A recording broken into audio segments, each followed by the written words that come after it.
నమస్కారం JP news కు స్వాగతం। ఉమ్మడి నెల్లూరు జిల్లా సూలూరుపేట ఫిబ్రవరి 17 జిఎస్ఎల్వి F-14 రాకెట్ ప్రయోగం। నింగిలోకి ఇన్సాట్ 3DS ఉపగ్రహాన్ని ప్రవేశపెట్టనున్న ఇస్రో శాస్త్రవేత్తలు।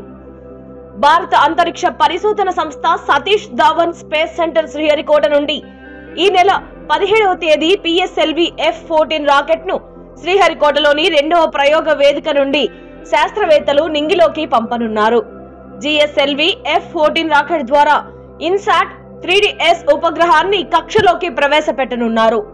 ఈ ఉపగ్రహం వాతావరణ అధ్యయనం, సముద్ర ఉపరితలాలపై పరిశోధన, వాతావరణ విపత్తులపై సమగ్ర సమాచారం కోసం ఈ ఉపగ్రహాన్ని ప్రయోగిస్తున్నారు।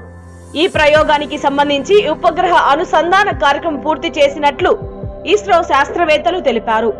ఆదివారం నాడు వ్యాబ్ నుండి రెండవ ప్రయోగం వేదికకు రాకెట్ ను తరలిస్తారు। అన్ని పరీక్షలు క్షుణ్ణంగా పరిశీలించిన అనంతరం వాతావరణం అనుకూలిస్తే ఈ నెల 17వ తేదీ సాయంత్రం శ్రీహరికోటలోని రెండవ ప్రయోగ వేదిక నుండి జిఎస్ఎల్వి F-14 రాకెట్ ద్వారా ఇన్సాట్ 3DS సమాచార ఉపగ్రహాన్ని భూమికి 36,786 కిలోమీటర్ల ఎత్తులోని జియో స్టేషనరీ ఆర్బిట్ నందు ప్రవేశపెడతారు।